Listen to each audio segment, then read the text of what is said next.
তো so guys, finally প্রায় 95 ঘন্টা পর ঢাকায় রোদের দেখা দিয়েছে।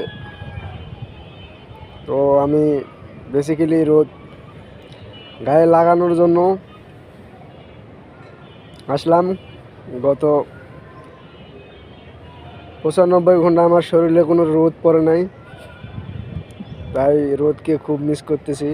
তো রোদ আজকে হঠাৎ উঠছে, যার কারণে একটু রোদ গায়ে লাগাচ্ছি। তো এই হচ্ছে অবস্থা।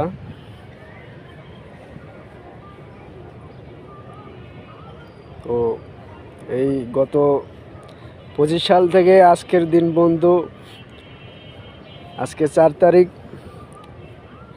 আজকে রোদটা দেখা দিল। গত 3 দিন ধরে অবস্থা খুব ভয়াবহ ছিল।